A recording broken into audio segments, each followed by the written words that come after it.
Hello wrestling fans, I am Mud Puppet Joel, he is Mud Puppet Ryan, and we are the Mud Puppets back once more to call some more wrestling action for you. This is going to be our final match that we see from Halloween Heat, which took place on October 27th this year. This one is, you see there, Krimson.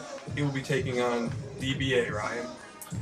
Yeah, that's right, Joel, and while we're in the early going here, we want to get in a cheap and gratuitous plug for the Mud Puppets. You can see all our content at www.mudpuppets.com. We're currently working on our 6th episode, and that'll be out this Thursday. And then after that, we're going to move into working on our Christmas special, which is going to be a big-time event in December.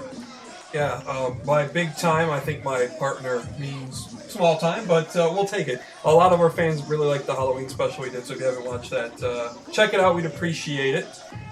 Back on the wrestling front, this Saturday, December 1st, back at the Arc, you can come on down for a tri-branded event between MPW, Viper Pro Wrestling, and MCWA. They're calling it Turnbuckles and Toys for Tots. As usual, bell time is 7:30. Adults are $12. Children 12 and under 5. You see Krimson there, waiting in the corner. Guy's always playing the mind games. Slight twitching there. This guy creeps me out a little bit, Joel. I'm not going to lie to you. He unsettles me, and that's got to be unsettling for his opponent too. I think that is something he plays to. Absolutely. We've seen many wrestlers over the years go the routes of the psychological, the mind games. One that comes to mind as we were entering our formative years, of course, Goldust.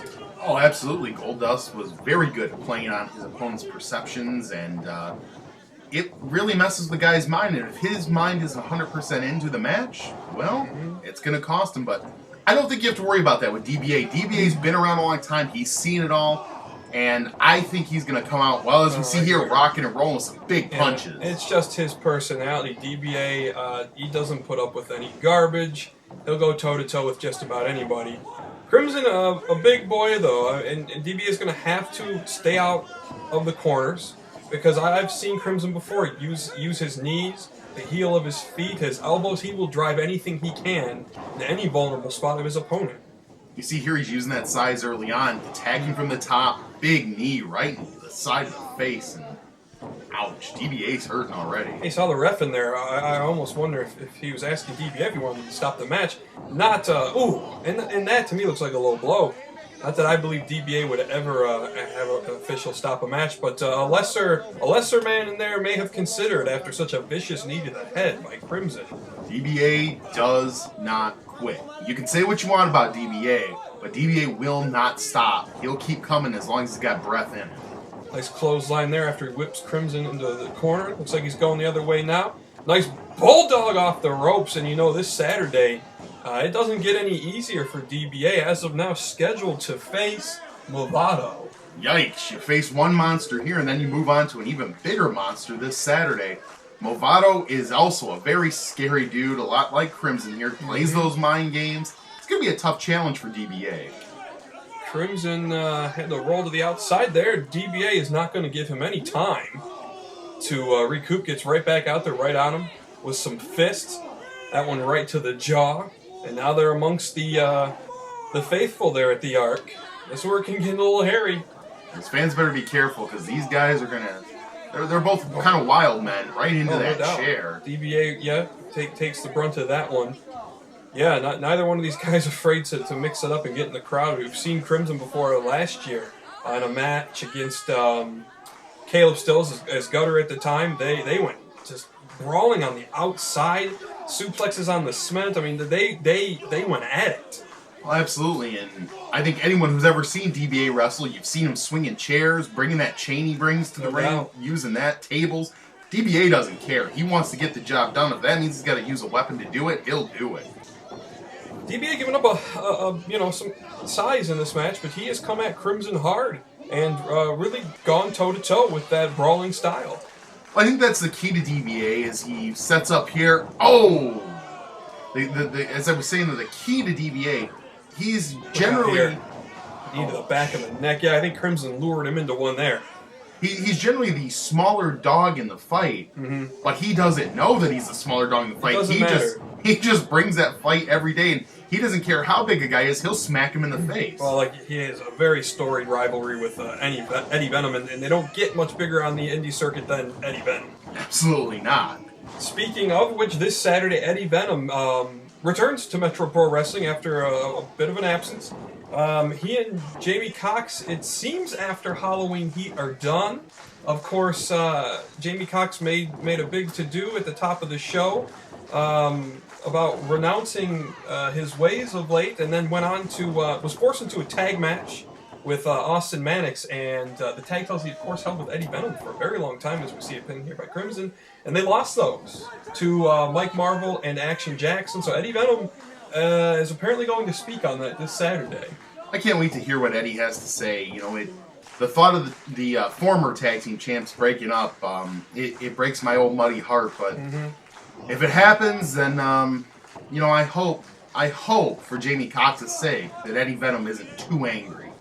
Elbows there in the corner, now some chops by Krimson. He may be wearing down the dangerous one now. Oh, nice uppercut there. Lots of strikes. The uppercut, the elbows, the knees. He goes for a clothesline here. He misses. Yeah, over. Gonna get the pin here. Can you get the 1, 2, 3? No. Krimson clamped those heels to the side of the head and comes back with a clothesline. Puts DBA back on the mat. And that's what it is, Krimson. If you're coming into a match with this guy, you better be prepared to dish out and take some high-impact blows. Oh, definitely. He's a hard-hitting guy. He's a big guy. What's he going to do here? Again. Strikes to the chest. Obviously not the best vantage point here, but obvious targeting the neck and chest area. Yeah, Krimson, he is, he doesn't do anything overly complicated there. He just hits you, and he hits you hard. Right to the side of the head.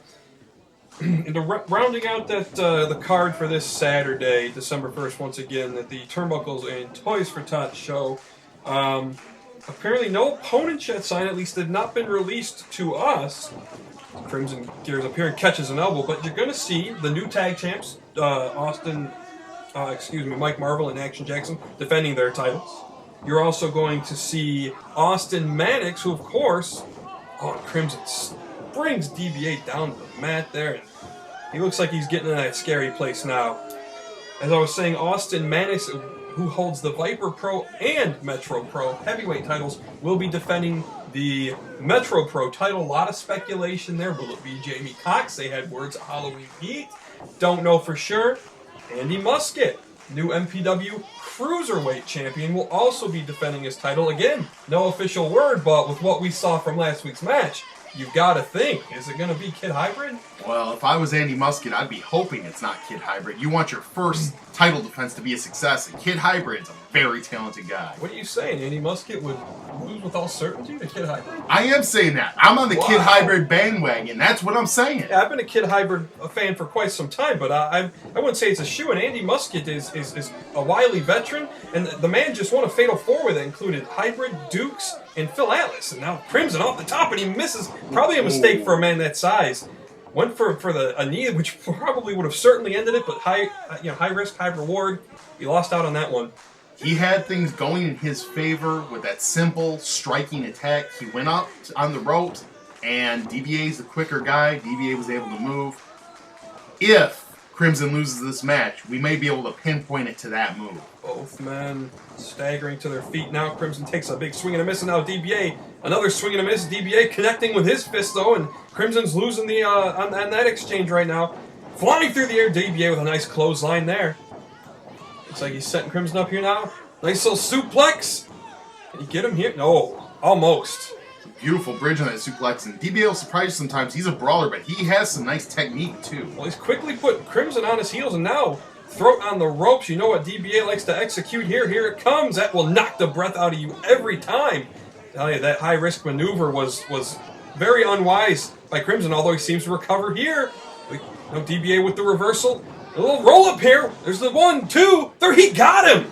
Wow! So in the end, Krimson, I have to take it back to the top rope maneuver. I think cost me. He had DBA on the mat. continue to put the boots to him. What do we got here? What DBA finished. A very gutsy fight by both of these two. Sort of push each other off here. A bit of a stare down taking place now. Not sure what to make of this. Krimson looks like he's gearing up for a fight. A handshake? He's at least feigning it. Right? DB shakes is a handshake from Krimson. I think Krimson maybe respects the fact that he was outsmarted there. It's a good sportsmanship. One more thing I want to touch on before we go. Rounding out that card, which might be the match that steals the show, the man who lost the Cruiserweight Championship at Halloween Heat, Tyson Dukes, will be in action against Caleb Stills. One's worth the price of admission. So once again, fans, we are the Mud Puppets. Go to mudpuppets.com. Please check us out. You can even vote on the fate of the Chicken Man, solid as top, if you'd like. Our fans will be familiar with that. But we will see you next time. We'll be back next week with some action from Turnbuckles and Toys for Tots. See you then.